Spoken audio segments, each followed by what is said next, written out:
Ahí la transmisión de Facebook.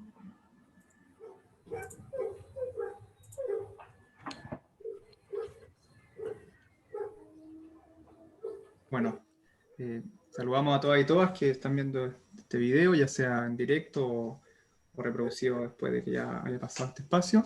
Queremos darle la más cordial bienvenida a la presentación de la sistematización de los cabildos, diálogos comunitarios por un Chile justo y digno.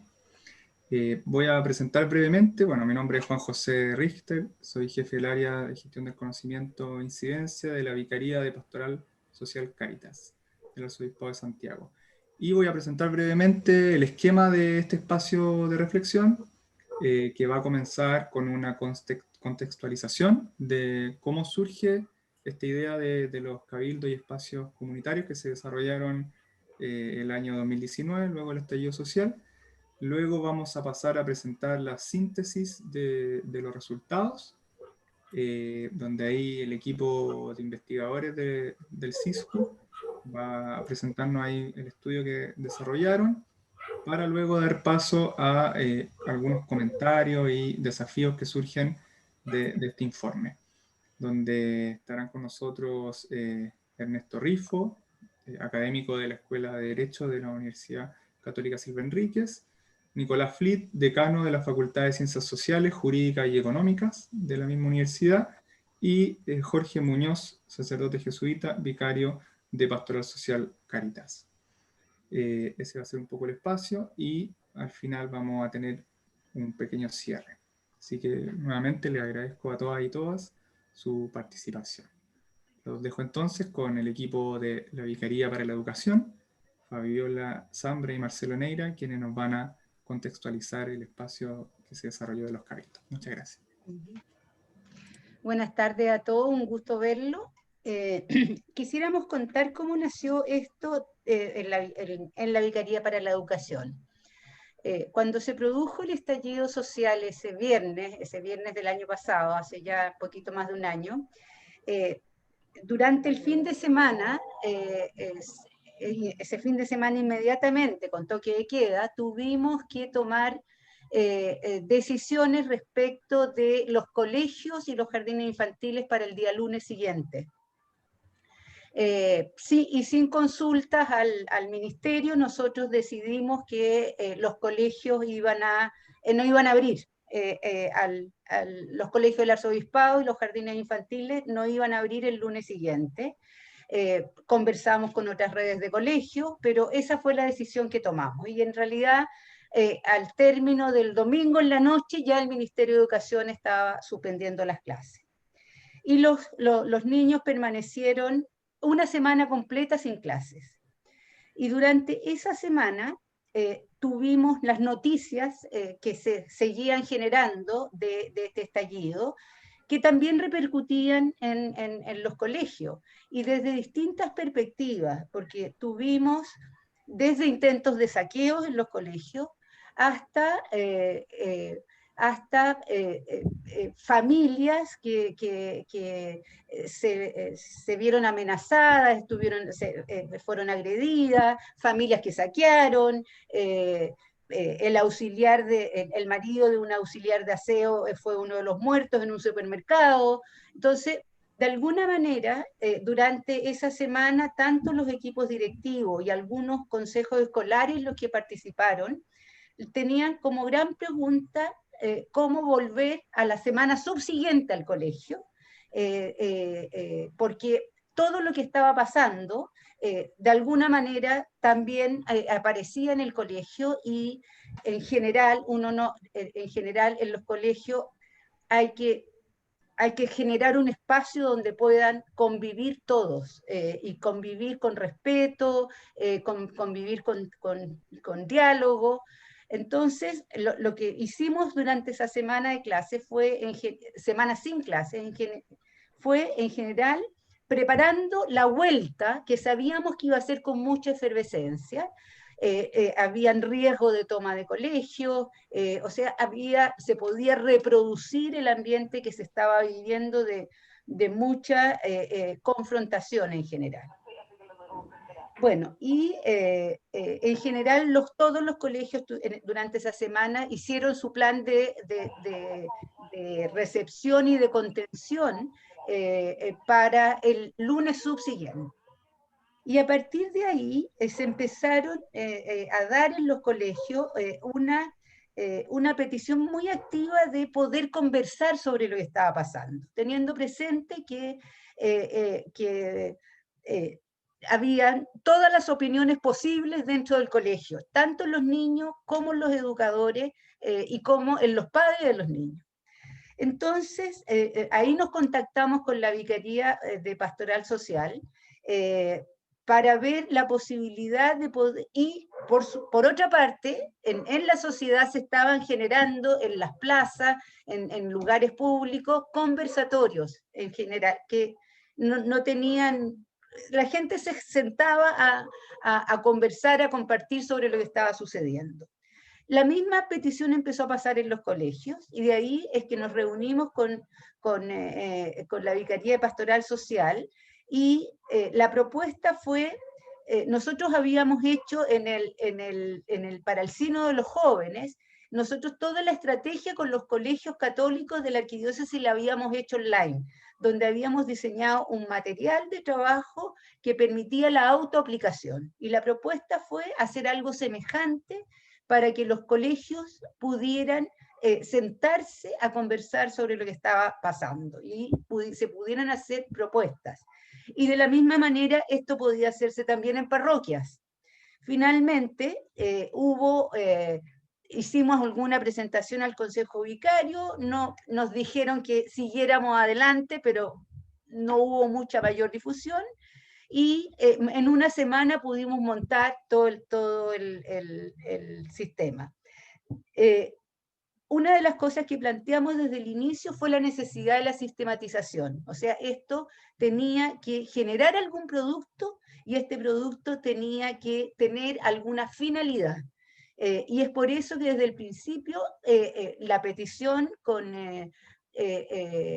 junto con la Vicaría de Pastoral Social fue buscar un centro académico que nos pudiera ayudar en la sistematización.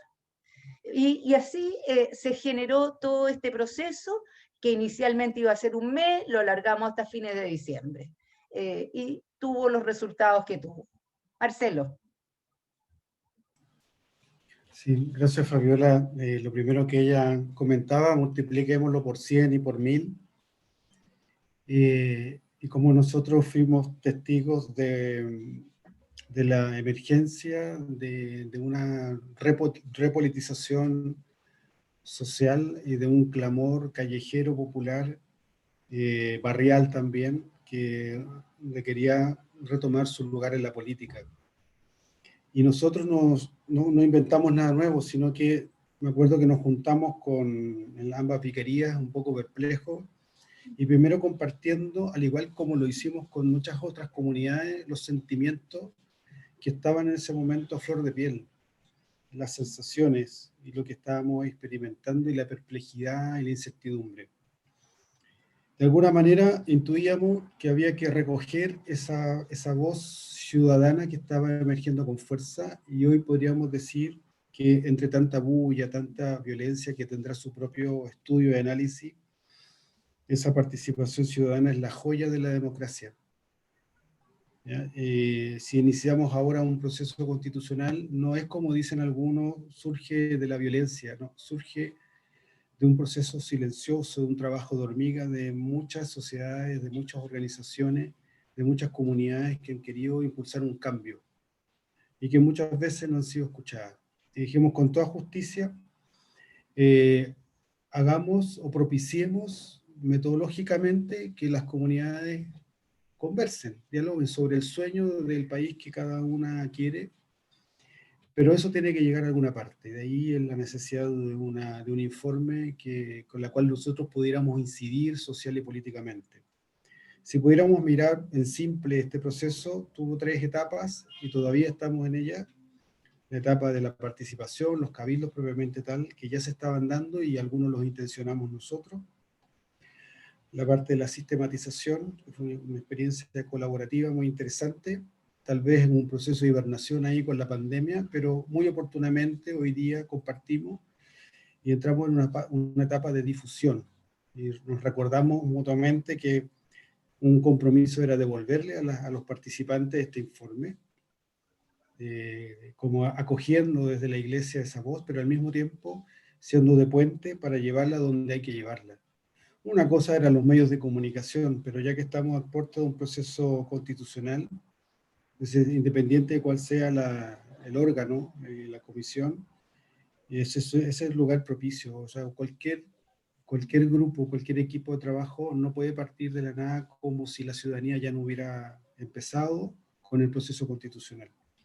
Esta sistematización y otras que hubo por ahí que tímidamente tal vez se sistematizaron, deben llegar de alguna manera a los constituyentes. Y eso es un compromiso, eso es un desafío de este equipo, de ambas vicarías, también de la universidad, de ahora dar el otro paso para que esta joya de la democracia, la voz de la gente, la voz de estas comunidades, de estos cabildos autoconvocados, pueda también incidir en la reflexión y en las decisiones de las personas que tendrán el compromiso de generar la nueva constitución.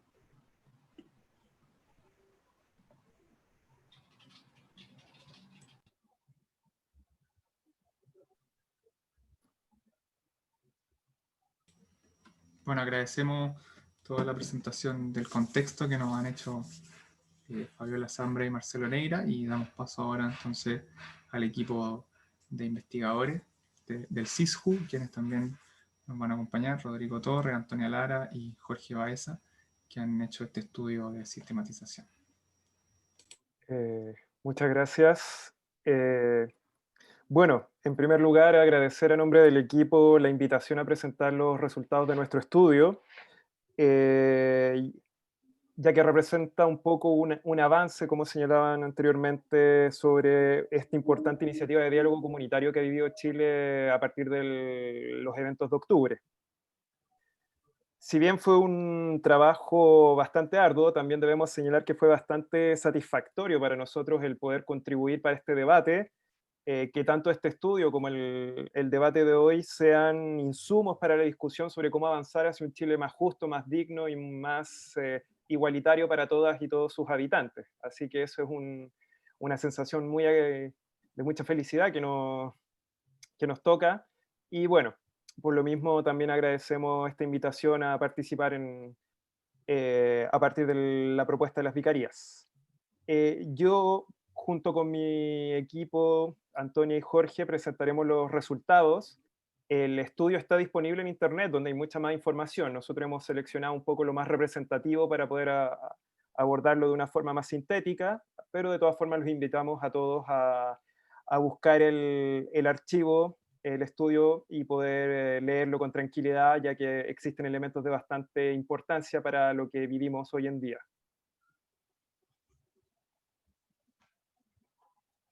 Cuéntenme, ¿se ve, cierto? Sí. Perfecto. Yo rápidamente haré una presentación un poco sobre los contextos y antecedentes propios del estudio, y también sobre cómo se desarrollaban los cabildos y cómo se produjo la sistematización de los resultados, de forma muy breve, y luego daré la palabra a mis colegas para que presenten resultados. Como señalaban al inicio de este conversatorio, estos cabildos comunitarios se desarrollan durante el estallido social de octubre 2019. Si bien ciertos sectores políticos han tratado de estigmatizar un poco este proceso bajo la caricatura de la violencia, yo creo que es necesario señalar que este proceso estuvo mucho más caracterizado por una movilización ciudadana de corte pacífico, ya sea las manifestaciones de tipo carnaval o artísticas que vimos en muchas ciudades de nuestro país, o principalmente por este proceso de debate ciudadano que emergió y que tenemos que destacar que es un debate autoconvocado por la sociedad civil. Vimos emerger desde octubre en adelante distintas asambleas territoriales, distintos espacios de cabildo, no solo los organizados por las vicarías, sino de distinto índole, de estudiantes, de académicos, cabildos feministas, de gremios profesionales, de sindicatos, Entonces vimos un proceso de discusión ciudadano sobre el futuro del país, sobre cómo avanzar en una mayor igualdad social, bastante relevante y que a mi parecer no ha sido puesto en valor como debería serlo. Como señalaban, es en este contexto de debates que se desarrolla este estudio, por los cabildos organizados por las vicarías. En concreto, se desarrollaron estos cabildos entre el 11 de noviembre y el 22 de diciembre del 2019, por lo tanto recogen un poco las sensaciones de las personas que vivían este proceso de transformación social y de movilización. En concreto, se realizaron 110 cabildos en la región metropolitana, los cuales fueron organizados en 14 comunas del Gran Santiago, y tuvieron una convocatoria que sumó un total de 845 personas, lo que a mi parecer es un número bastante importante para poder desarrollar este estudio. ¿Cómo se desarrollaban estos cabildos? Normalmente eran grupos de 6 a 10 personas que tenían un moderador. Este moderador guardaba un registro en el cual se rescataban las principales debates, impresiones, sentimientos y propuestas de los cabildos. Por lo tanto, gracias a que eso quedó registrado y se pudo sistematizar en un sitio web, nosotros pudimos realizar posteriormente los análisis.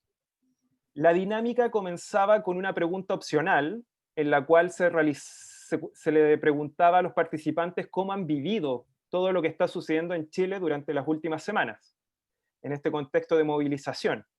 Normalmente tenían que sintetizarlo en 2 o 3 palabras, lo cual principalmente llevó a hablar sobre todo en términos de sentimientos. A continuación yo les voy a presentar un poco un esquema que sintetiza eso. Y luego venían 4 preguntas que se hacían. La primera, ¿cuál cree que es el origen de la actual crisis social y política? ¿Qué oportunidades ofrece esta movilización nacional? La tercera es cómo es posible avanzar en mayor justicia social a partir de esta coyuntura, y se debían establecer los temas prioritarios. Y finalmente, a qué se comprometía cada participante para poder avanzar en los cambios necesarios para Chile.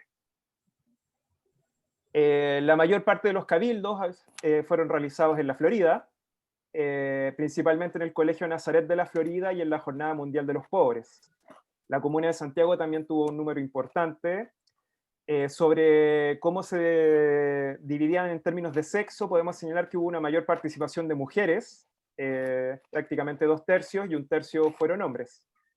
La mayor parte de los cabildos fueron realizados en colegios y liceos, pero también existieron casos incluso de cabildos organizados en casas, en departamentos o en otro tipo de organizaciones mucho más pequeñas, por lo cual habla un poco de la gran diversidad de iniciativas.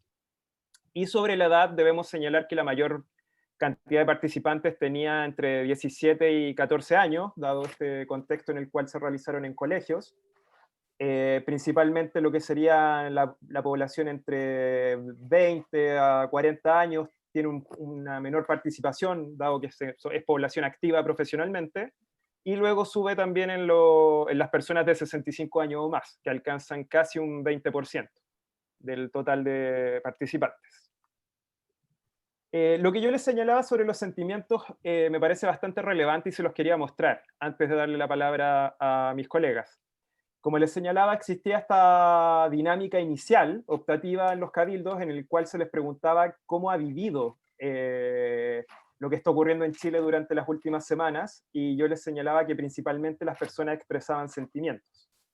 Acá les traemos una nube de palabra, la cual, según el tamaño de la palabra, podemos ver cuántas veces fue señalada. Palabras más grandes eran las que se repetían en un mayor número de veces en los relatos de los participantes. Como apreciamos, si bien existe un contexto marcado por el miedo, la incertidumbre o la preocupación que se vivía, señalar también la rabia, mucha rabia ligada tanto a los abusos que estaban ocurriendo en términos de derechos humanos, como la rabia también quizás contra ciertos niveles de delincuencia que estaban también presentándose en algunos contextos. Lo que más aparece es que la gente tenía la esperanza de que Chile podía cambiar. Si uno analizaba los relatos, las personas señalaban que tenían la esperanza de que Chile avance a ser un país más justo y más igualitario. Yo les traje un par de citas, existen muchas más en el texto, en el documento, por lo tanto los invito a ver, pero voy a leer 2 para terminar y darle la palabra a mis colegas. Por una parte, una persona del Cabildo de la parroquia San Alberto Hurtado en Quilicura señalaba que tenía una fuerte esperanza por un Chile mejor, más justo, con una gran preocupación, pero al mismo tiempo una gran preocupación por la incertidumbre y el miedo por la violencia desatada. Otro ejemplo es en el Cabildo del Liceo Bicentenario Italia en Santiago. Una persona señalaba: siento muchas emociones al ser testigo de esta movilización. Siento rabia y pena por dejar que nos pasaran a llevar durante años, y también, por otro lado, siento orgullo y alegría porque esta lucha no será en vano y podremos lograr muchas cosas. Como ven, si bien existía un cierto grado de incertidumbre, la esperanza prevaleció en las sensaciones y, como señalaban al inicio, básicamente fue una de las motivaciones para avanzar en lo que estamos viviendo ahora. Yo le doy el paso a Antonia, que ella continuará presentando los resultados propiamente tal del estudio. Sí, bueno, respecto a la primera pregunta que se planteó en los cabildos, aquella referida al origen de la actual crisis social y política, el concepto señalado ahí con mayor frecuencia fue el de la desigualdad, entendiendo que es a partir del sistema neoliberal que se producen las desigualdades. Desigualdades que se manifiestan en diferentes ámbitos como la educación, la salud, las pensiones y los sueldos. Hay otros elementos también que aparecen relevados y tales como el sentimiento de rabia provocado por los abusos, que está presente sobre todo en los jóvenes. Se considera que son ellos los que viven esta falta de oportunidades y los que han impulsado estas demandas. Podemos ver esta percepción plasmada en las siguientes citas de las respuestas de los cabildos. Por ejemplo, en el Cabildo Liceo Bicentenario Italia, en Santiago Centro, se dice: son muchos los factores que organizaron este estallido social. La desigualdad en diferentes tipos de derechos, una salud indigna, una educación sin calidad, los tipos de pensiones y sueldos bajos. En general es un descontento a nivel país. También en el Cabildo Colegio Nazaret de la Florida se habla de la alta desigualdad de los sueldos, las pensiones de los mayores de edad, que el acceso a una buena educación sea caro y la pésima atención de la salud pública y que el sueldo mínimo sea muy bajo. Después, pasando a la siguiente pregunta que se planteó, aquella por las oportunidades que se abren con esta movilización nacional. Como muestra la figura, los cabildos señalaron mayoritariamente que con las movilizaciones se abrió la oportunidad para expresar el descontento. Un descontento acumulado y la oportunidad se identifica en lograr transformaciones fundamentales. Al respecto, la transformación más nombrada en el Cabildo es el cambio de constitución, una nueva constitución, ya que se considera que con esto se puede cambiar el sistema o el modelo económico-social y así disminuir la desigualdad en relación a la pregunta anterior. Así se considera que con este cambio se pueden asegurar cubrir las necesidades sociales de salud, educación y pensiones al ser garantizadas como derechos en la Constitución. En segundo término, también se señaló en los cabildos que con este cambio institucional se podría avanzar a resoluciones y soluciones pacíficas frente a conflictos sociales y de esa manera volver a un sentido de comunidad. Eso estaba también muy asociado a la idea de un sistema neoliberal que tiende al individualismo. Por último, los cabildos identifican también un grupo de oportunidades vinculados a la Iglesia como agente de los cambios y también se identifican a los jóvenes como motor de las transformaciones. Entonces, estas respuestas dadas por los cabildos nos permiten, por ejemplo, apreciar estas percepciones. En el Cabildo de la Jornada Mundial de los Pobres en la Florida, se señala que para la Iglesia esta es una oportunidad para cambiar la imagen. En el Cabildo de Santiago se dice: nosotros somos Iglesia y podemos ser protagonistas de los cambios. Y respecto a los jóvenes, en el Cabildo de la Jornada Mundial de los Pobres en la Florida, se dice, comillas, ver a los jóvenes como un motor de cambio y que de esta crisis los ojos, entre comillas, se nos abrieron. Y como dicen ellos, comillas, Chile despertó. Eso, Yo diría, son principalmente las citas que podemos relevar.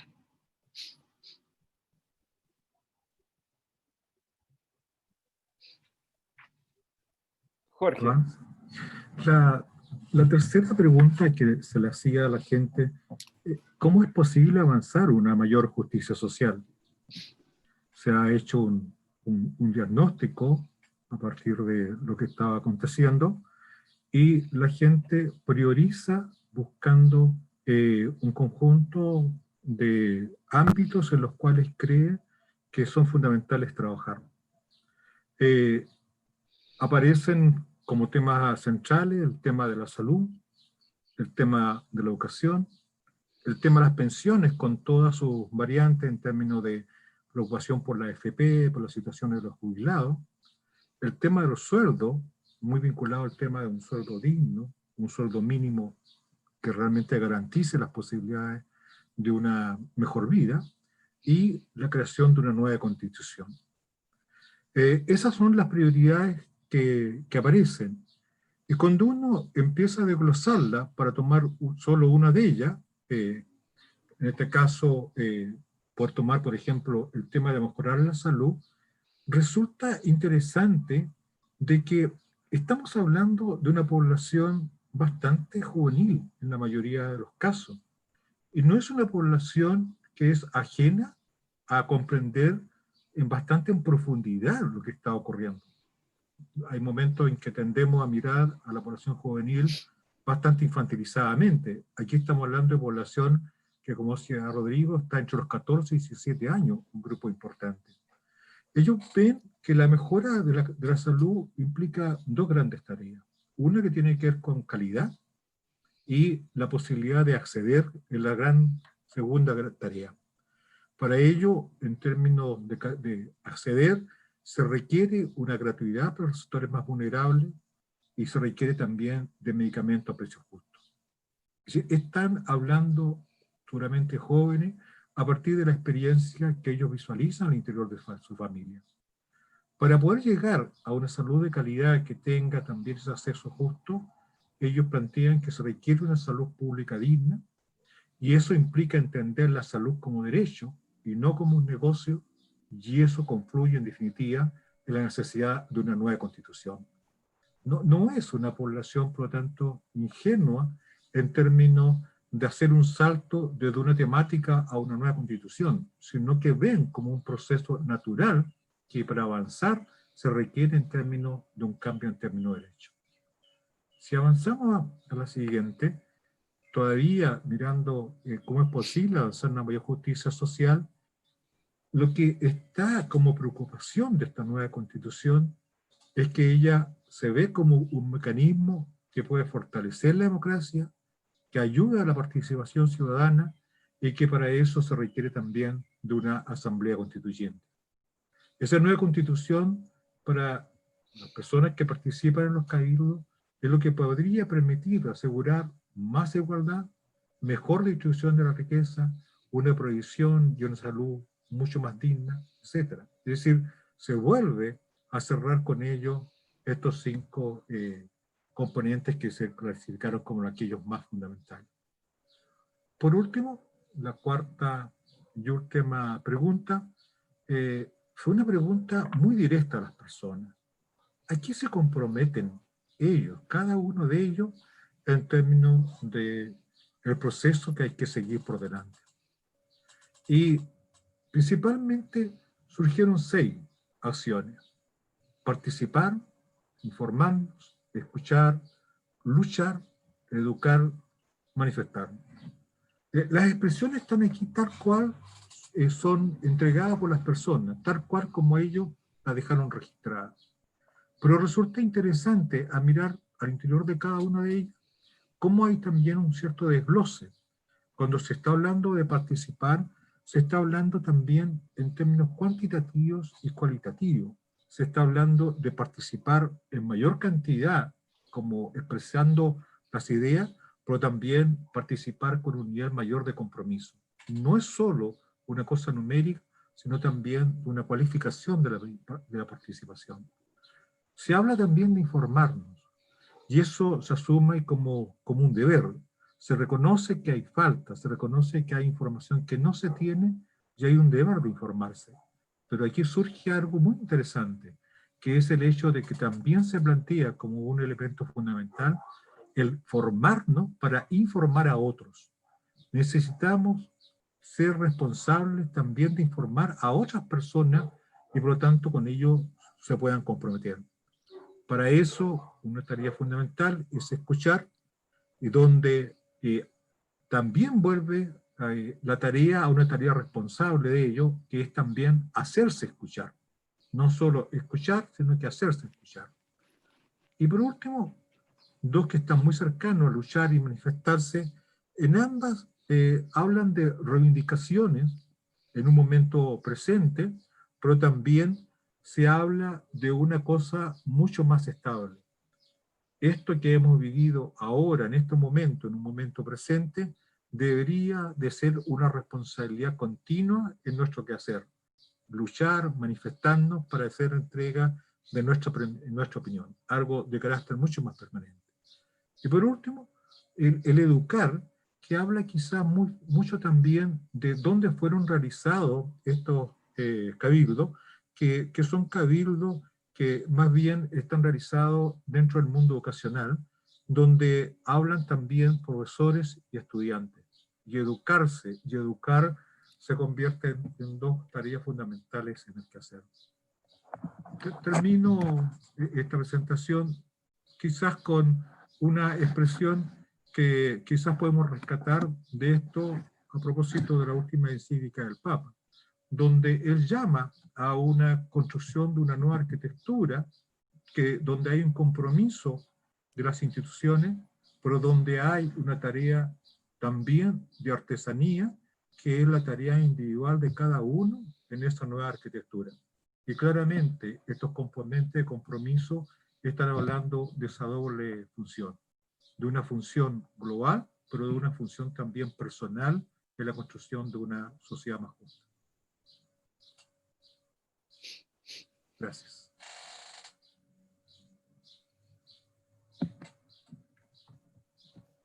Bueno, agradecemos entonces la presentación de los resultados elaborada por el equipo de investigadores y vamos a dar paso ahora a las reflexiones, comentarios, desafíos que ven nuestros invitados. Vamos a comenzar con Ernesto Rifo, académico de la Escuela de Derecho de la Universidad Católica Silva Enrique.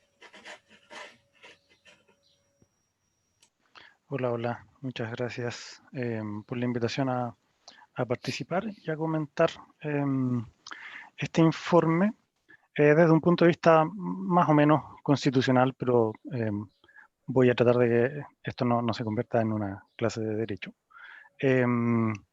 Y me voy a enfocar, voy a colgarme un poco de la última mención que se hizo a la encíclica a Fratelli Tutti, y la idea de la arquitectura de la paz, porque un poco a lo que voy a apuntar es a que hace falta precisamente tematizar ese aspecto, ¿sí? Voy a apuntar a eso mismo, pero en el lenguaje de los abogados y de la teoría del derecho, ¿sí? Pero espero que se note la relación, ¿sí? Bueno, el informe con el resultado de los cabildos que estamos comentando ahora recoge opiniones de ciudadanos y ciudadanas respecto de la situación del país en el contexto del estallido social del año pasado, ¿sí? Y presenta, yo cuento 5 preguntas, ¿sí? Aunque en la forma en que lo presentan en el informe son 4 porque había una que era opcional, ¿sí? Esa primera pregunta era una pregunta sobre la experiencia vivida de las personas participantes en los cabildos, ¿sí? Cómo ellos habían vivido el estallido. Y las demás preguntas se refieren a las causas de la crisis social y política, después una sobre las oportunidades que se abren con la movilización social, otra sobre las propuestas sobre cómo avanzar en el sentido de la justicia social, y la última sobre cómo cada persona puede contribuir a esos cambios, ¿sí? Ninguna de estas preguntas está formulada explícitamente en términos constitucionales. Pero sabemos que, salvo quizás la primera, esta pregunta acerca de la experiencia personal, la discusión en los términos de las otras preguntas lleva hacia el tema constitucional en el Chile actual, ¿sí? Desde hace años que en el discurso público las demandas por cambios sociales llevan, ¿sí?, de manera inevitable hacia la discusión del problema constitucional. Uno podría decir que las demandas por cambios sociales no solo llevan a esa discusión, sino que se topan o chocan con el problema constitucional. La ciudadanía parece a lo largo de los años haber tomado conciencia del problema constitucional de manera progresiva. Y se mencionaba esto hace un momento. Paulatinamente, gracias al trabajo de distintas organizaciones, ¿sí?, y espacios de la sociedad civil. Empezó, uno podría poner, quizás no empezó, pero uno podría poner como un hito las movilizaciones estudiantiles del año 2006 y 2011, que yo creo que son interesantes porque apareció con esas movilizaciones en el lenguaje político cotidiano conceptos que hasta entonces eran términos jurídicos bastante arcanos.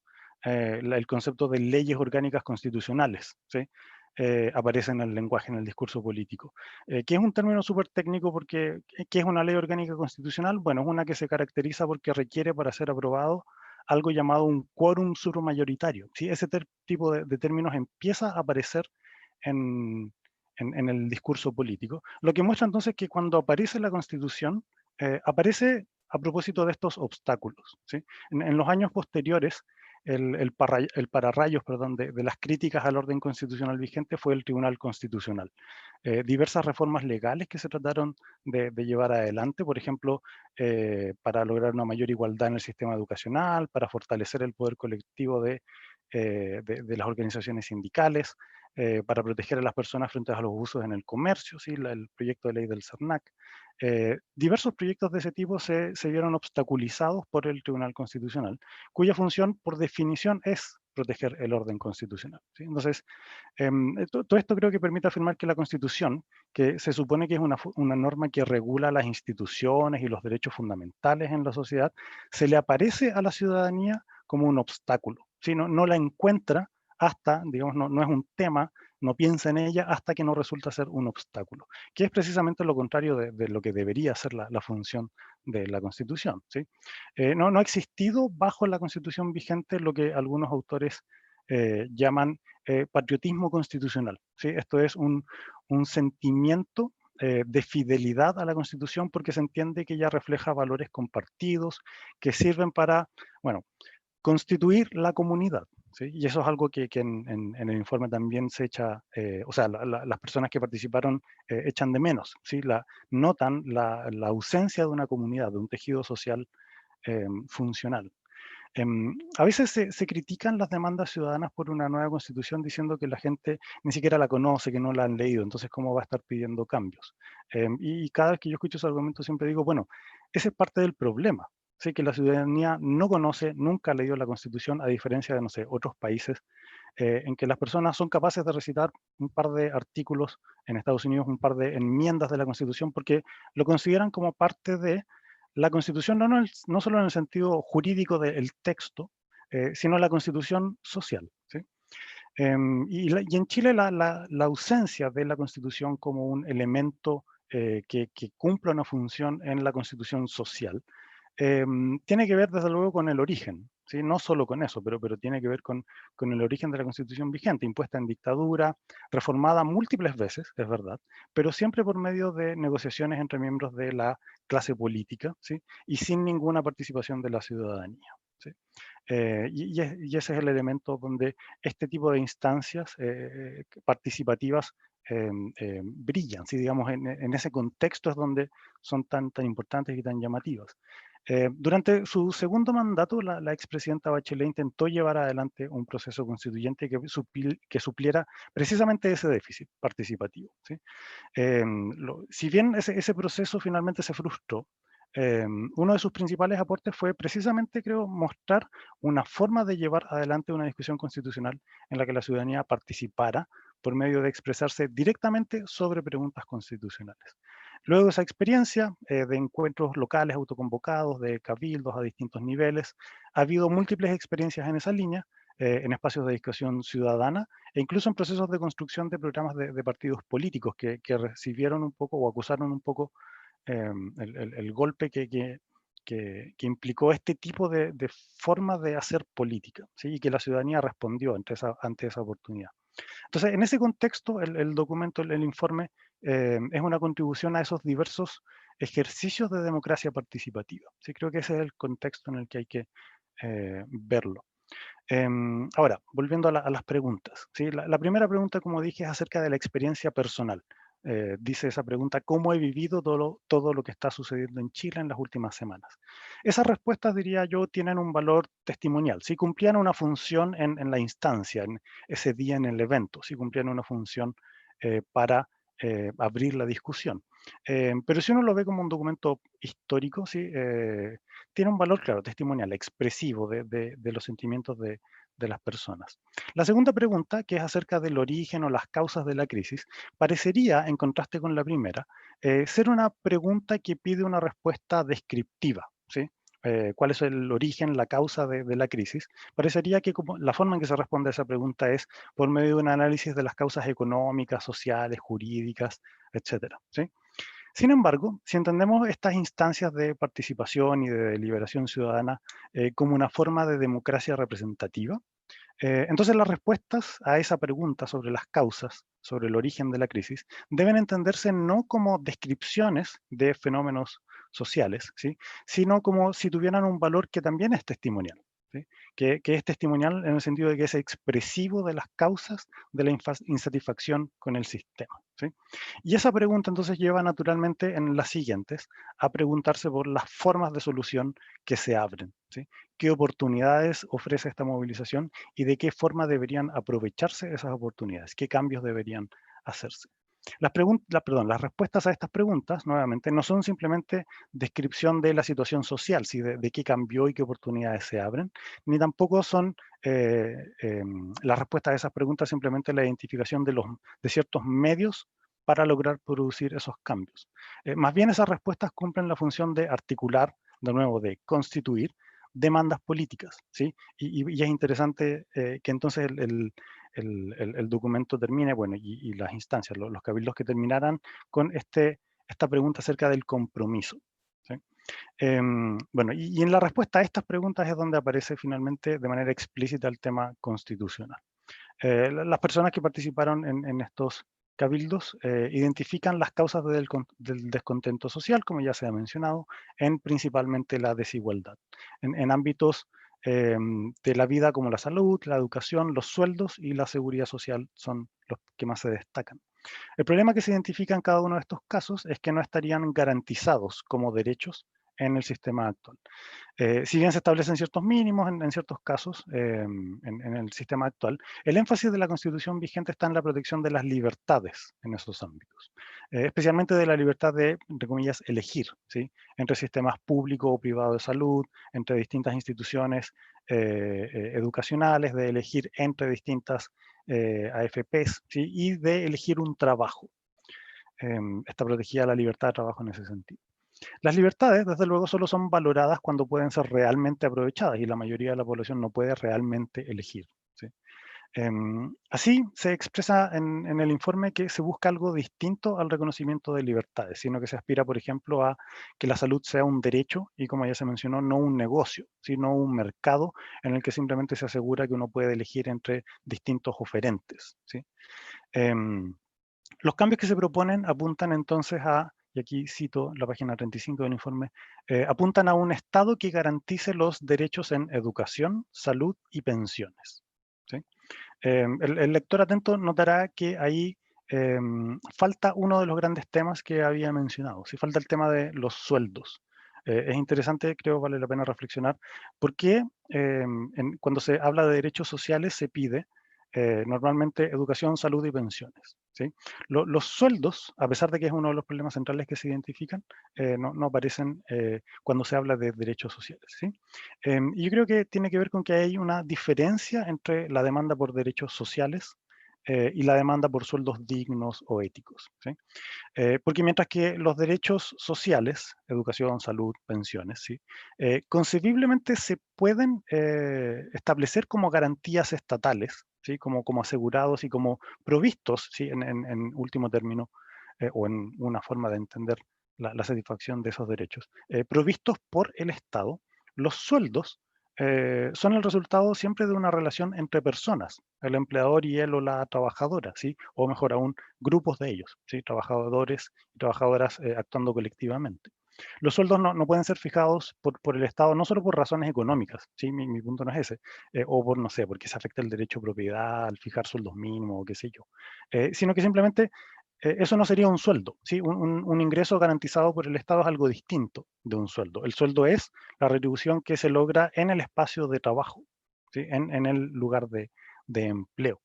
Entonces, las demandas recogidas en el informe se enfocan principalmente en aquellas que es posible entender que pueden ser satisfechas por el Estado, ¿sí? Más precisamente por una forma particular de Estado, un Estado social y democrático de derecho, ¿sí? Y en esta discusión se suele criticar cada vez que se presentan estas demandas por derechos sociales como un peligro de estatismo, ¿sí? Pero ahora quiero llamar la atención sobre un aspecto distinto, digamos, una forma distinta de criticar o de apuntar un punto débil en cada vez que se presentan demandas por derechos sociales, ¿sí? Y que es un punto que está menos presente en la discusión pública, ¿sí? La crítica habitual a las demandas por derechos sociales tiene que ver con el costo, ¿sí? Es caro, no me voy a referir a eso. Y esa es una crítica que normalmente se utiliza para tratar de anular esas demandas. Yo quiero referirme a un aspecto crítico que más bien busca contribuir, ¿sí? A la satisfacción de ellas. Lo que suele estar ausente en las discusiones es lo que los constitucionalistas llaman la parte orgánica de la Constitución. Se distingue tradicionalmente entre la parte orgánica, que es la que regula los órganos del Estado, sus funciones, procedimientos y funcionamiento, ¿sí? Y la parte dogmática de la Constitución, que es donde están recogidos los derechos y los valores. Entonces, cuando la Constitución asegura el derecho a la vida, a la integridad física, a la igualdad, etcétera, o cuando dice que Chile es una república democrática, esas serían normas de la parte dogmática, ¿sí? Y la discusión se enfoca normalmente en esa parte, ¿sí? Y la discusión sobre la parte orgánica normalmente se deja más de lado, ¿sí? O queda para el final de la discusión. Otra forma de entender esta parte orgánica es entender que regula simplemente el ejercicio del poder político, ¿sí? Regula las instituciones que ejercen el poder político. Y esa es digo, la discusión que está más ausente en esta experiencia, ¿sí? No es este déficit no es único de esta experiencia, porque la verdad si uno mira el proceso participativo del gobierno de la presidenta Bachelet, se dio lo mismo. ¿Sí? Si participaron de los encuentros locales o de los cabildos, quizás recordarán que el último tema que se tocaba era el de las instituciones. Se hablaba de derechos, deberes, valores, y al final era instituciones, ¿sí? Y normalmente esa parte se respondía de manera muy rápida porque ya, no sé, el cabildo llevaba 3 horas de trabajo, ¿sí? Entonces suele quedar de lado ese punto. El informe termina con los compromisos de los participantes, perdón, que los participantes están dispuestos a hacer, ¿sí? Porque los consideran necesarios para impulsar los cambios que buscan, y se mencionaron hace un rato: participación, informarse e informar, escuchar, luchar, educar y manifestarse, ¿sí? El problema es que esos compromisos necesitan poder para lograr resultados, ¿sí? Y eso debería ser parte de la discusión constitucional. ¿Cómo se va a ejercer el poder político, el poder social, ¿sí? El poder en un sentido amplio, entendido como la capacidad para producir cambios, ¿sí? ¿Cómo se va a ejercer ese poder en el resto del proceso constituyente y después bajo la nueva constitución? Normalmente cuando se habla del poder político y la constitución se piensa en los poderes del Estado, presidencialismo, parlamentarismo y soluciones entre medio, ¿sí? Y ese es un espacio de poder, pero existen otros, como la sociedad civil, ¿sí? Los cuerpos intermedios. ¿Cómo esos van a ejercer su poder? ¿Cómo se van a relacionar con estas instituciones, con los poderes del Estado en su sentido más tradicional? ¿Sí? ¿Cómo van a lograr sus propósitos, por ejemplo, las organizaciones de trabajadores y trabajadoras? ¿Cómo van a ejercer ese poder para lograr mejores sueldos? ¿Sí? Entonces, cada una de estas demandas y estos derechos va a requerir el ejercicio de poder, ¿sí? De poder político en un sentido amplio, en las instituciones, pero también en la sociedad civil. Este tipo de procesos participativos son obviamente un punto de partida de lo que podría terminar en formas de entender el ejercicio del poder de manera colectiva. Y bueno, ojalá haya más de estas instancias, no solo, como digo, en lo que queda del proceso constituyente, sino una vez que entre a regir la nueva Constitución. Bueno, estos son el tema principal que yo recomendaría si es que se va a continuar, si es que va a haber la oportunidad de continuar con este tipo de experiencias y análisis. Y ojalá la convención, cualquiera sea la que se elija, incluya instancias de participación. ¿Sí? Hay un proyecto de ley que se presentó hace poco para establecer que la convención tiene que incluir instancias de participación ciudadana. No se ha movido ese proyecto, pero ojalá ocurra algo en ese sentido que entonces ayuda a continuar el impulso de este tipo de formas de discutir participativamente sobre la Constitución. Muchas gracias.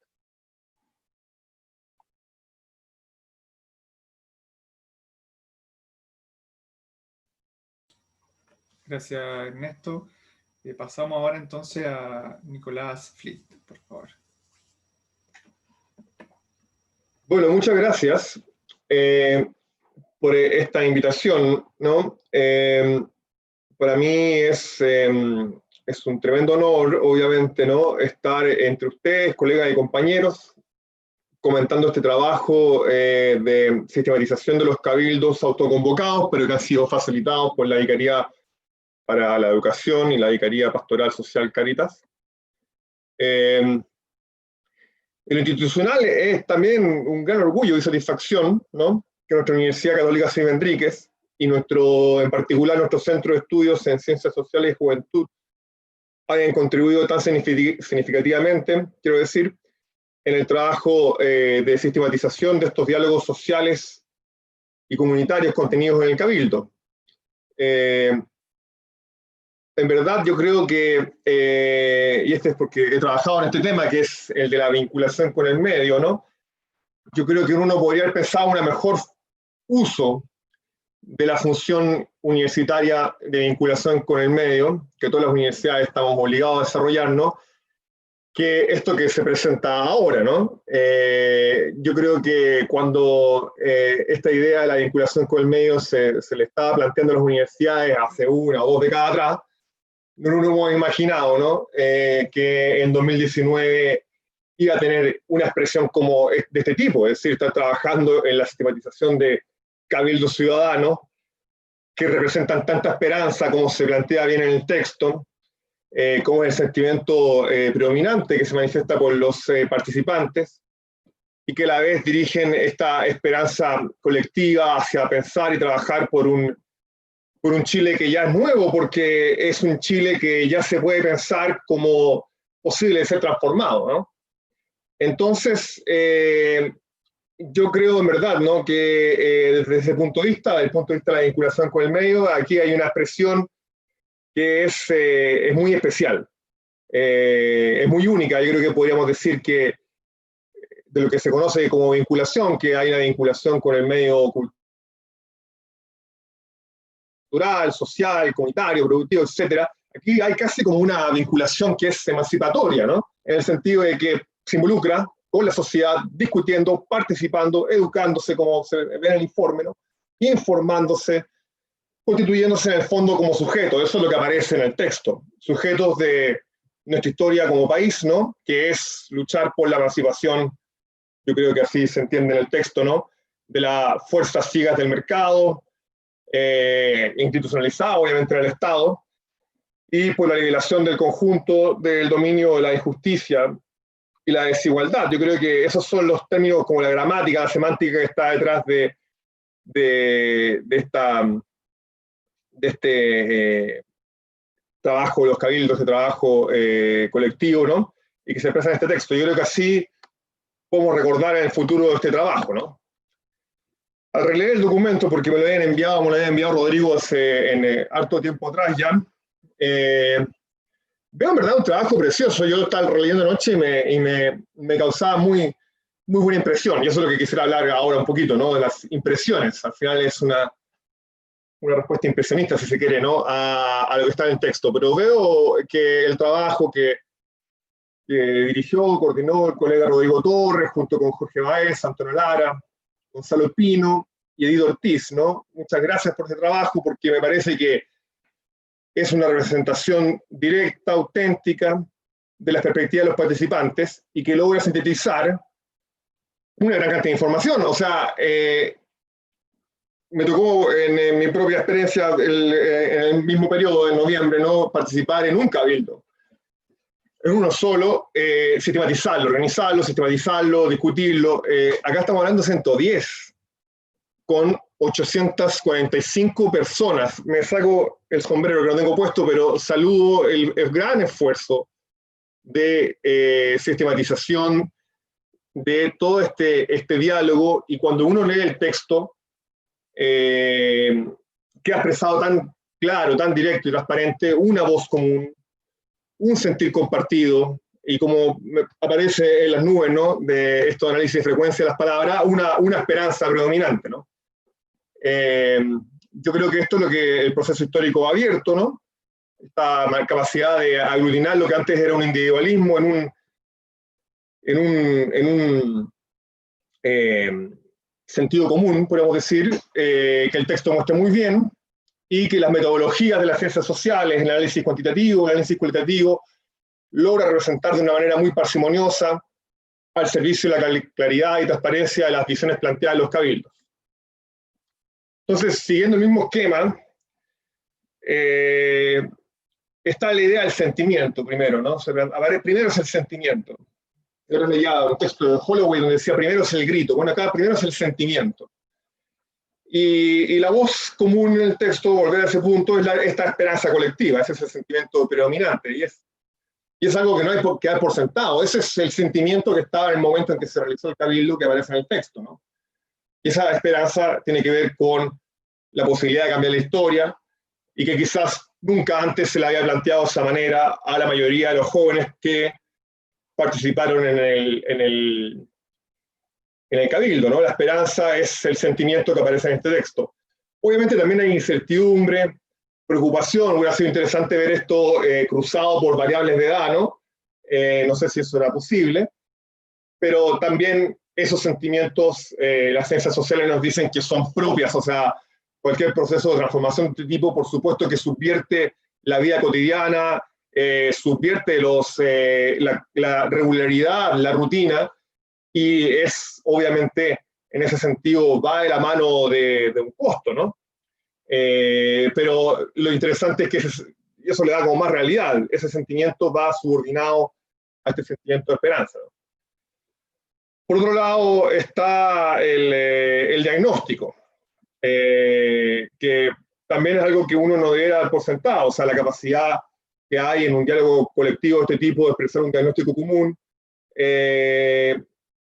quizás 10 años atrás no hubiera sido posible, ¿no? Pensar en esa posibilidad de lograr un diagnóstico es el resultado, en el fondo, de un proceso histórico, donde aparece el problema de la desigualdad en el centro, que es obviamente una experiencia real, compartida, también producto, por eso hago referencia al tema histórico, ¿no?, de las luchas que se han dado en el país en los distintos ámbitos en los cuales esa desigualdad se expresa tan claramente, ¿no?, en la educación, en las pensiones, en este último periodo, aunque la salud siempre ha sido un problema, en este momento estallido aparece con alta prioridad el tema de la salud, todo como un asunto sistémico. Y todas estas cosas son, en el fondo, diagnósticos teóricos a la vez de la experiencia, y en el cabildo, en el diálogo con el otro, se logran conectar, ¿no? Y todo esto, que es lo más también interesante, se vincula a un modelo. La causa es un modelo. ¿Cuál es el modelo? El modelo neoliberal, que en el fondo el modelo liberal es el Estado, es una forma de Estado, es un marco infranqueable, ¿no?, por efecto de la Constitución, de la política pública. O sea, es el marco del poder del Estado. Y que en el fondo pone el negocio, ¿no?, por sobre la utilidad, por sobre la necesidad, por sobre el interés público, por sobre lo común, por sobre la solidaridad, que son las fuerzas que se expresan en este texto, ¿no? Y que y que se expresan muy bien, ¿no? Entonces, yo creo que acá está este espíritu de los tiempos, y uso la palabra espíritu como intangible, ¿no? Y al mismo tiempo como fuerza racionalizadora, es decir, hay una crítica acumulada al Estado neoliberal, al liberalismo como ideología, pues atenaza la justicia, atenaza la vida colectiva, atenaza los derechos, la igualdad, la dignidad, la democracia, incluso la legitimidad de la autoridad. Luego está el tema de la propuesta, y la propuesta también es muy interesante como por efecto del cabildo, y la conversación, desde luego en ese momento ya se había producido esta salida, digamos, del acuerdo político, ¿no? Por lo tanto también ha influido en el cabildo, pero la propuesta se dirige al centro del contrato político, que es la Constitución, y que nos sitúa en el escenario presente, pues el domingo tenemos que votar sobre el plebiscito constitucional. Se entiende entonces que el cabildo expresa en ese sentido una nueva capacidad de acción, que como está también claramente expresado en el texto, identifica a la juventud como su principal actor, y que es capaz, este actor, esta nueva capacidad de acción, de producir un nuevo Estado. Eso es lo que está ahí, ¿no? Es la capacidad de producir un nuevo Estado, y que en un cabildo resulta del diálogo, de la participación, de la manifestación, ¿no? Entonces se trata de refundar el contrato social, ¿no? Refundar la totalidad social, el conjunto de la vida colectiva, tal como se expresa en el Estado. Es interesante porque en la historia de nuestro país, y en eso hay muchísima literatura, ¿no? Y de hecho nos distingue en Chile con respecto al contexto latinoamericano, la sociedad nacional ha sido construida por el Estado. Top-down, ¿no? Desde el Estado a la sociedad. Y aunque el Estado mismo y las constituciones se han tensionando a través del desarrollo de la sociedad, por ejemplo, el Estado desarrollista entra en tensión con la Constitución de 1925, ¿no? Bueno, nuevamente la Constitución del 80 muestra que cristaliza el Estado neoliberal, y a la vez también cristaliza un Estado conservador, en el sentido que busca rechazar la politización de las instituciones, ¿no? A través de demandas sociales, vuelve a mostrar cómo el Estado construye la sociedad. Entonces, hay una nueva construcción de la sociedad del Estado. Es un Estado que se identifica con un poder bien acotado. Hoy vemos muchos discursos sobre las élites, ¿no? Y que en el caso de la Constitución del 80, ¿no? Claramente muestra que se despoja a la sociedad de la capacidad de transformar el Estado y a la misma sociedad a través de la política, ¿no? Luego, el Estado neoliberal se transforma en sociedad neoliberal. O sea, hay una sociedad que se termina volviendo consumista, fragmentada, individualista. Estaba recién en una conversación con Pedro Well, ¿no? En el PNUD de la década de los 90 hablan del malestar subjetivo, pero no en el fondo articulado como reflexión, tampoco articulado obviamente como una propuesta política, que así se logra expresar 20 años después, o 30 años después incluso, en el Cabildo, ¿no? En este Cabildo.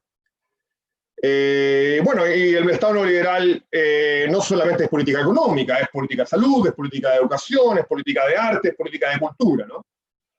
Entonces, con la acumulación de movimientos sociales, como bien decía Ernesto, en adelante, el 2006, el 2011, nuevamente aparece el actor juvenil escolar, y en ese sentido el Cabildo vuelve a este escenario, ¿no? Va cambiando la subjetividad neoliberal, digamos, ¿no? Y se critica, se va acumulando una crítica a la desigualdad que se institucionaliza en el Estado y que nos lleva a este contexto actual de estallido, o el momento 2019 en el cual se produce luego esta respuesta que son los cabildos autoconvocados. Hay una crisis institucional que hubo acá, ¿no? Una crisis de legitimidad en la medida en que la autoridad del Estado ya no encuentra justificación racional ni motivacional esto es un hecho, ¿no? Y eso es lo que representa el estado de emergencia, eso es lo que representa el abuso del toque de queda, por ejemplo. El sistema político no es capaz de dar cabida a nuevas demandas, a nuevos actores que no son parte del esquema de dominación. Y el Cabildo es una propuesta de que nuevamente, o sea, en realidad es una propuesta, nuevamente, no sé si es la palabra nuevamente, ¿no? O aparece por primera vez en la generación, al menos, ¿no? De que la sociedad sea la que pueda construir el Estado. Y también es una propuesta racional, en el sentido de que hay un conocimiento técnico, ¿no? Que es necesario informarse, se plantea, es necesario educarse. Al mismo tiempo hay un conocimiento ético, y eso se ve claramente en el tremendo avance que en el último tiempo ha tenido el discurso de los derechos humanos, de los derechos sociales, y que obviamente le disputan al poder tecnocrático el predominio en el Estado. Entonces, los cabildos, como uno puede leer en este informe, ofrecen la sustancia y las demandas que orientan el proceso de transformación que se encuentra en nuestro país actualmente. Desde luego, el proceso actual no se limita al cambio puramente político constitucional, no se agotará la solución constitucional. La sociedad en su conjunto, la que cambia sus valores, su sentido de autonomía, el uso del conocimiento, la igualdad de género, el sentido de dignidad.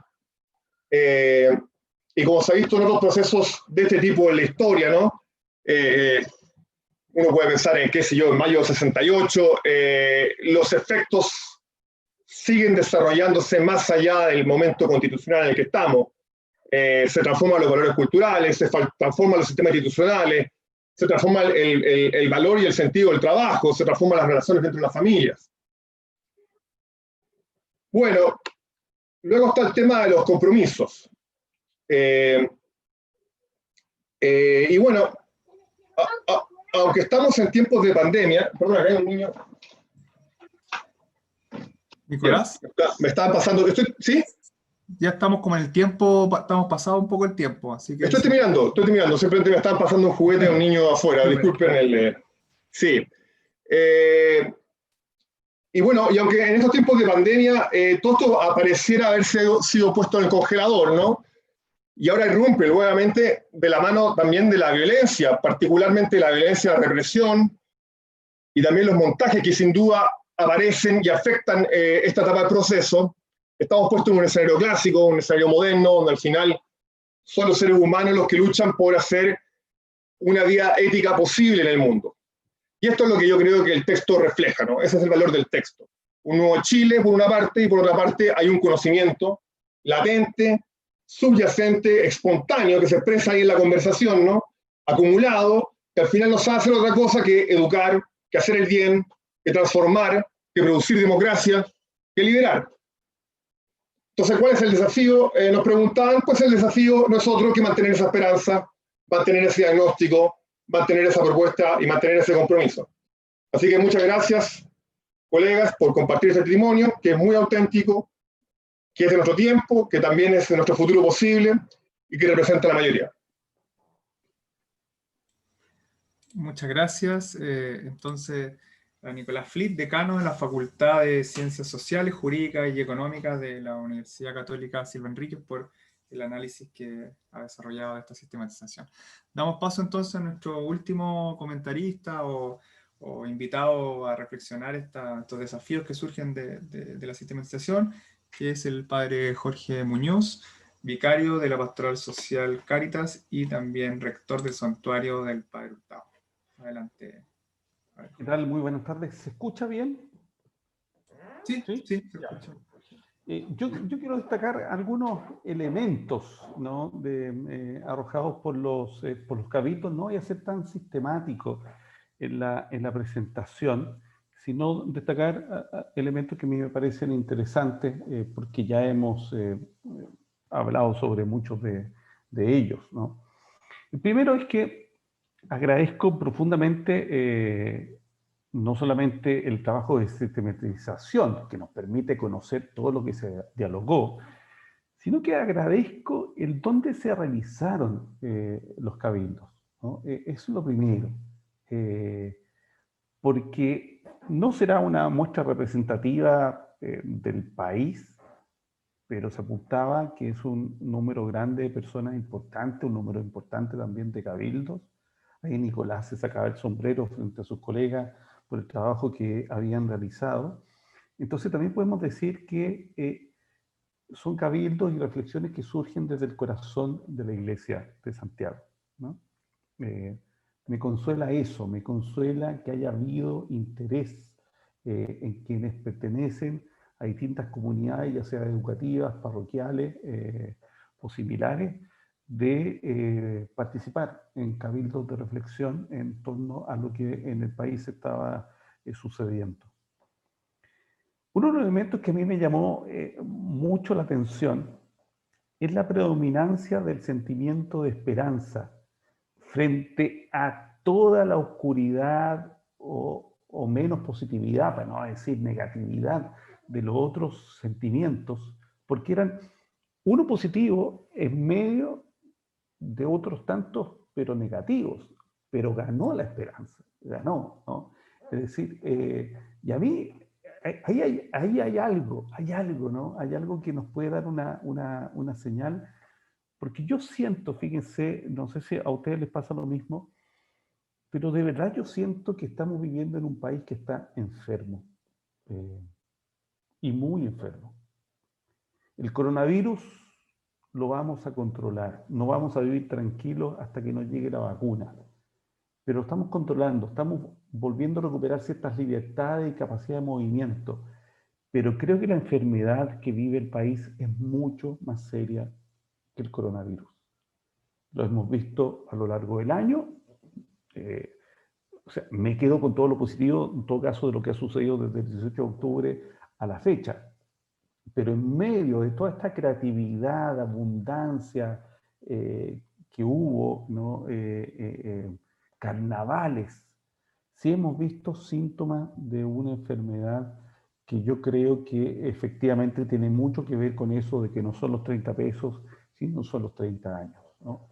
Y creo que esa enfermedad a la cual se apunta con esa frase, ese eslogan, creo que es muy cierta. Y por lo tanto, y por eso, que el sentimiento de esperanza a mí me hace mucho sentido. Quizá lo podemos asemejar a la sensación que tenían los discípulos de Maús, ¿no? Cuando iban volviéndose hacia su aldea, cuando estaba todo perdido, porque ¿qué sentido tiene todo esto, no? Los cabildos se realizaron cuando estaba lo más álgido del inicio del estallido social. Y así y todo, el sentimiento predominante fue la esperanza. Porque uno podría decir, bueno, ¿qué sentido tiene todo esto? En medio del sufrimiento que se iba generando, la inestabilidad, la pérdida de puestos de trabajo, por los emprendimientos que se iban cayendo, hasta que aparece la luz de la resurrección. Yo creo que nosotros estamos esperando esa luz de la resurrección, no es que haya sucedido, estoy hablando de la resurrección del país, ¿no? De la vía política, social, comunitaria, económica, de eso estoy hablando, ¿no? Y por eso también que me hace mucho sentido que el Papa Francisco en la encíclica Fratelli Tutti hable de la esperanza. La esperanza es audaz, porque quizás se enfrenta y se atreve, ¿no?, a enfrentar el panorama negativo. Y creo que efectivamente hay un elemento que a mí me llena de consuelo, ¿no? La predominancia de la esperanza entre los sentimientos expresados. Lo otro que a mí me llama la atención, tal vez es mínimo dentro de lo que aparece, pero me llama la atención porque hubiera esperado que no apareciera. Es cierto que se contrapone con esto de que acabo de decir al inicio que son cabildos realizados en el corazón de la iglesia, pero que se nombre a la iglesia como factor de cambio también me da esperanza y me sorprende, porque no hubiera esperado referencia a que la iglesia fuera factor de cambio en un tiempo donde la iglesia no puede ser lo más irrelevante socialmente hablando. Nuestra relevancia no está en lo sociológico, pero tenemos que reconocer que la relevancia social, sociológica de la iglesia está por los suelos en este tiempo. Y por lo tanto, que se plantee que la iglesia puede ser un factor de cambio, también me llena de esperanza. Pero es verdad que lo está diciendo gente que pertenece, que participa, que es de la iglesia. Y por eso me llama más la atención, y vuelvo al sentimiento anterior de esperanza, porque es nuestra gente la que dice, a pesar de lo vivido, nosotros podemos ser factor de cambio. Pero aquí es donde se requiere que, si bien reconozco que los ministros religiosos no podemos hacer una política partidaria, sí se requiere que reconozcamos que el Evangelio es política y que nuestra palabra tiene que ser clara frente a los acontecimientos que estamos viviendo. Y no puede ser tibia, no puede ser temerosa, y tiene que ser capaz de aceptar las consecuencias de manifestarme frente a los problemas que está viviendo el país. Jesús multiplicó los panes, los multiplicó.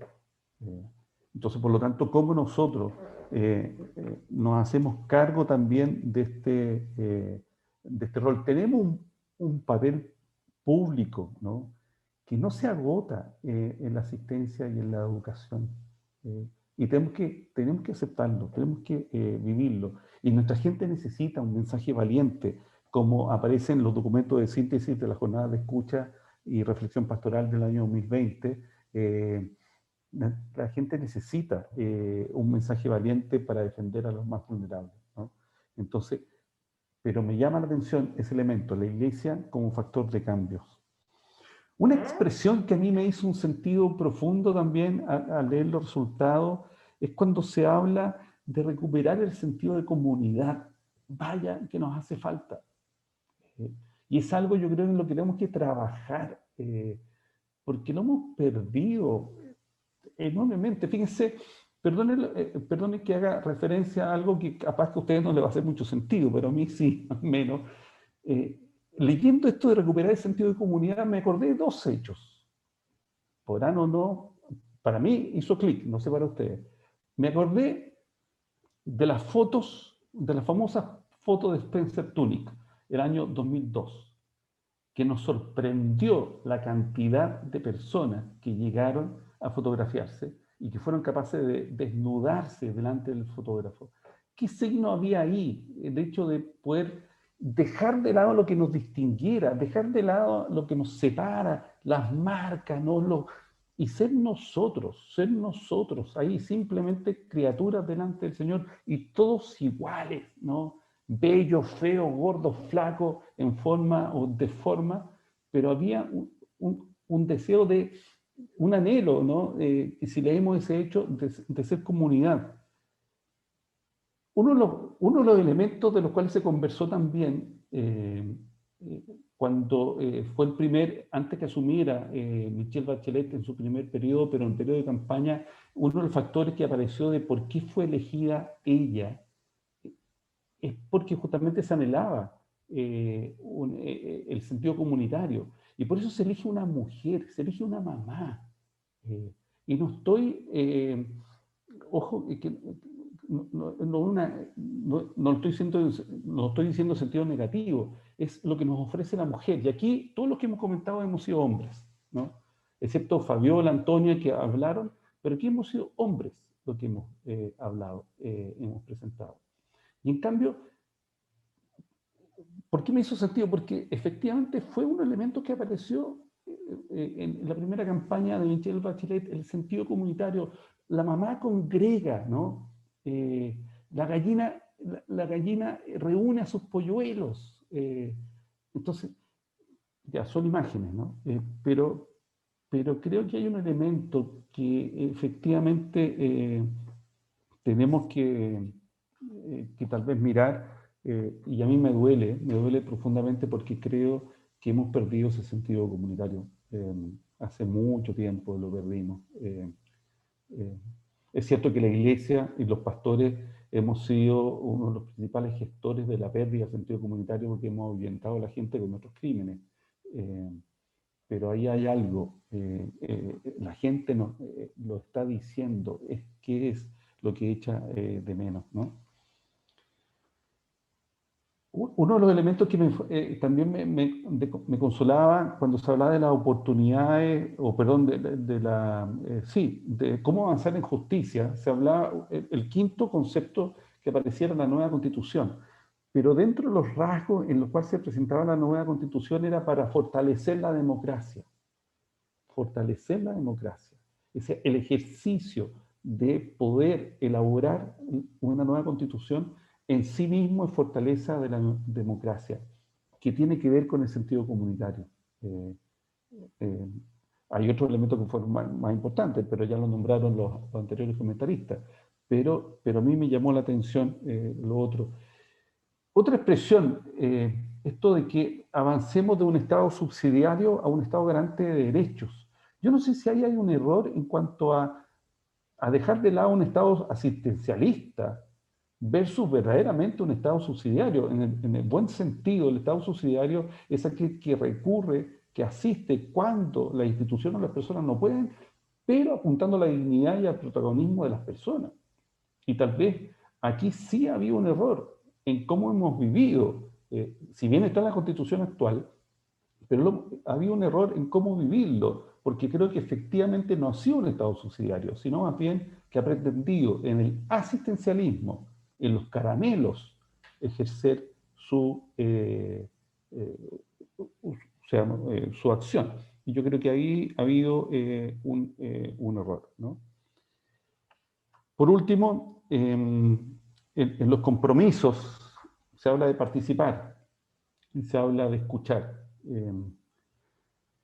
Quisiera que aprendiéramos a escuchar, porque también nos falta escuchar verdaderamente al otro. El Papa Francisco también lo toma en la encíclica Fratelli Tutti, la capacidad verdadera de escuchar al otro y de aceptar que así como yo voy a defender mis prioridades, el otro también tiene derecho a defenderlas. Y que finalmente podemos formar un poliedro entre todos, pero cuando acepto al otro tal cual. Y en participación, y con esto sí termino, valga una mención a la cantidad, a esa participación espontánea que surgió desde el inicio de la pandemia, que tal vez no aparece apuntado en los cabildos porque no había pandemia todavía en el horizonte, a esa participación espontánea de tantos y tantas que han sostenido la vida. Es decir, creo en esa fuerza que sabe, que no espera de decretos, que no espera llamados, sino que surge ante la necesidad del otro. Y ahí hay algo que nosotros podemos seguir rescatando en adelante y que tal vez sea parte del diálogo del proceso de elaboración de la nueva Constitución. Muchas gracias. Bueno, agradecemos entonces al padre Jorge Muñoz, bueno, que es mi jefe claramente, vicario de la Pastoral Social Cáritas del Arzobispado de Santiago, que también ahí nos ha complementado esta triada de miradas desde el derecho, desde también la mirada más social y finalmente lo sociopastoral también, cómo desafía a la luz de la lectura de esta sistematización, que ya es casi un año más de un año del estallido social, pero que sigue siendo muy presente todo lo reflexionado en ese momento.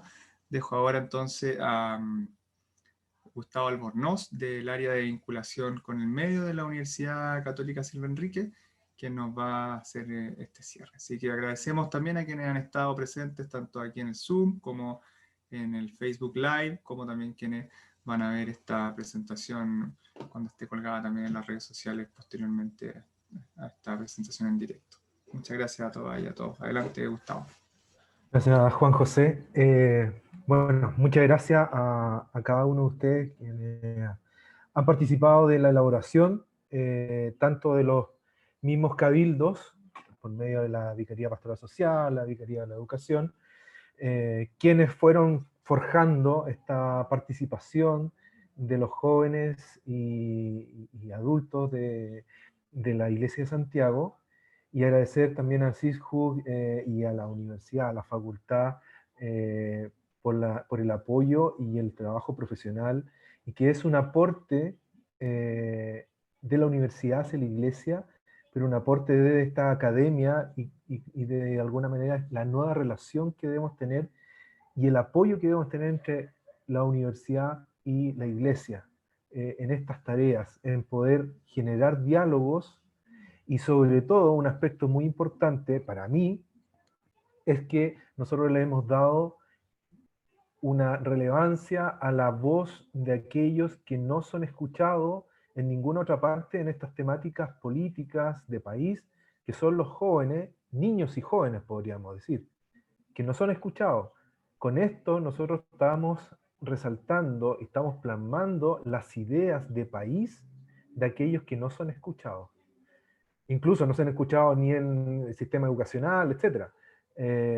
Pero sí ahora con esto nosotros podemos decir que lo hemos escuchado, hemos analizado, le hemos dado una importancia, y esta importancia está plasmada y la estamos dialogando hoy día.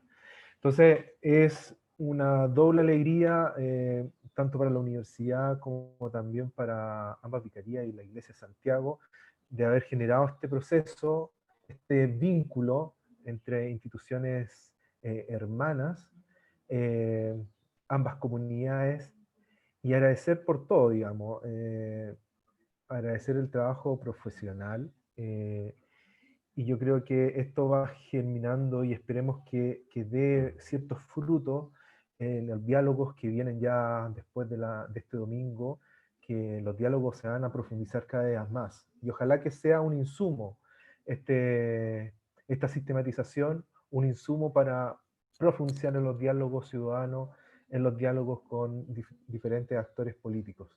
Así que nada más de agradecer.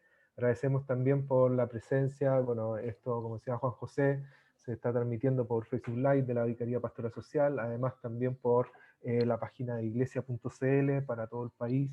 Así que ojalá que llegue este mensaje, este diálogo, esta conversación. Y nada, pues muchas gracias por asistir y aceptar nuestra invitación. Así que muchas gracias. Muy bien, muchas gracias, que estén muy bien. Muchas gracias a todos. Chao, muchas gracias.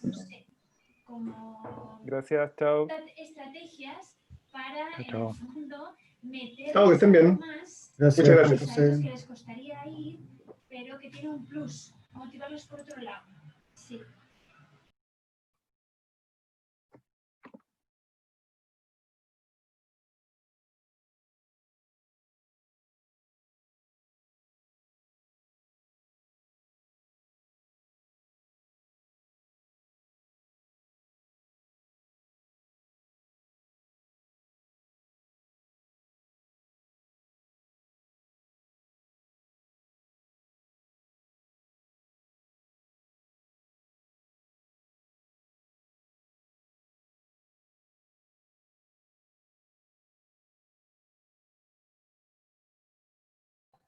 Juan José. Ya estamos ok para terminar con la grabación y con la transmisión.